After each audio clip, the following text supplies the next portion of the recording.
Livro de Atos, capítulo 21. E aconteceu que, partindo deles, navegando em curso reto, chegamos a Cós, e no dia seguinte até Rhodes, e dali para Pátara. E encontrando o navio que ia para Fenícia, embarcamos nele e partimos. E avistando a Chipre, deixando-a à esquerda, navegamos para a Síria e chegamos a Tiro, porque o navio descarregaria sua carga ali. E tendo encontrado os discípulos, permanecemos ali por 7 dias, os quais diziam a Paulo pelo Espírito, para que ele não subisse para Jerusalém.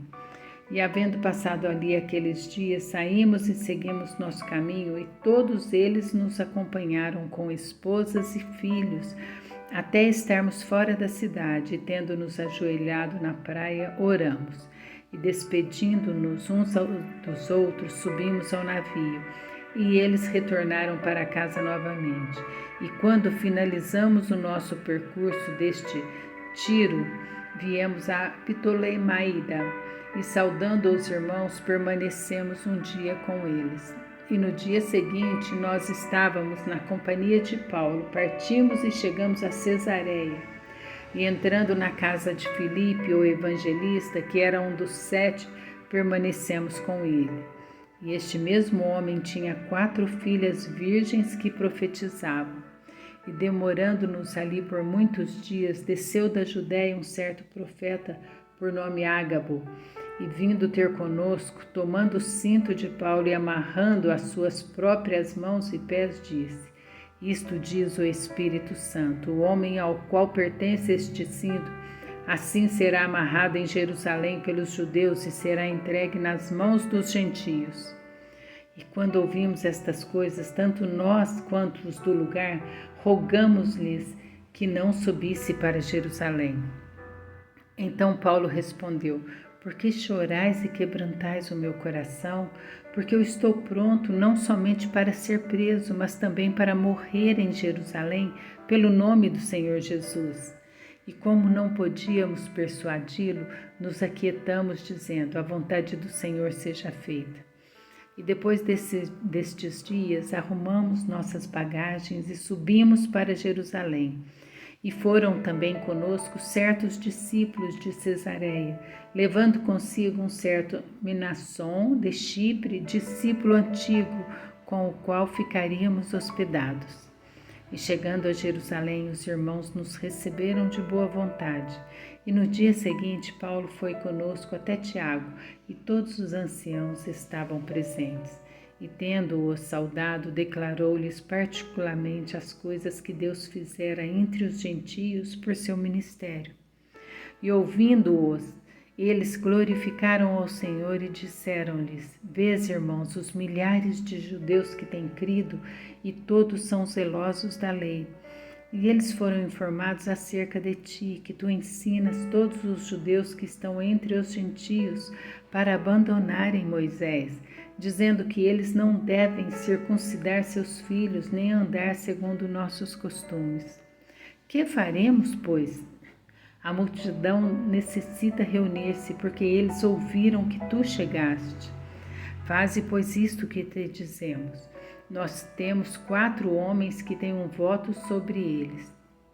Toma estes contigo e purifica-te com eles, e paga seus gastos, para que se raspem a cabeça, e todos ficarão sabendo que as coisas de que foram informados acerca de ti não são nada, mas que tu também andas ordenadamente guardando a lei.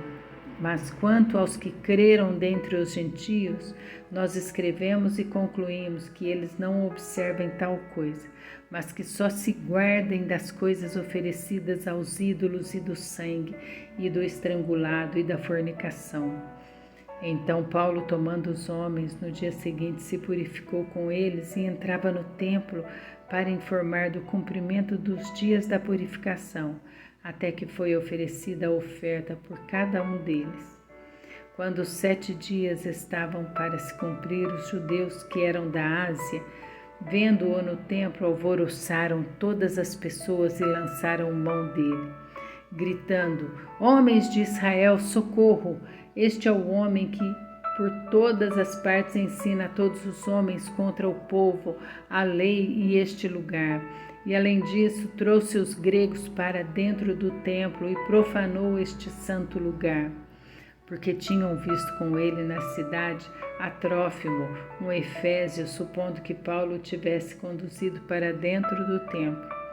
E toda a cidade ficou agitada e as pessoas corriam juntas, e eles, tomando Paulo, o arrastaram para fora do templo e imediatamente fecharam-se as portas. E enquanto eles iam para matá-lo, a notícia chegou até o tribuno da corte, que Jerusalém inteira estava alvoroçada, o qual imediatamente, tomando consigo soldados e centuriões, correu até eles. E quando viram o tribuno e os soldados, eles pararam de ferir Paulo. Então, aproximando-se o tribuno, o tomou e o mandou atar com 2 correntes e lhe perguntou quem ele era e o que tinha feito. E entre a multidão uns clamavam de uma maneira, outros de outra. E quando eles não podiam saber a certeza para o tumulto, ele ordenou que fosse levado para a fortaleza. Mas chegando às escadas, aconteceu dele ser carregado pelos soldados devido à violência da multidão, porque a multidão do povo o seguia gritando, fora com ele!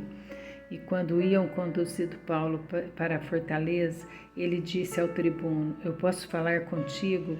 E ele disse, tu consegues falar grego? Não és tu aquele egípcio que antes destes dias fez um alvoroço e levou ao deserto 4.000 homens que eram assassinos? Mas Paulo lhe disse, eu sou um homem judeu, cidadão de Tarso e da Cilícia, cidade não insignificante, e peço-te que me permitas falar ao povo. E quando lhe deram permissão, Paulo, de pé nas escadas, acenou com a mão ao povo, e feito um grande silêncio, falou-lhes em língua hebraica, dizendo,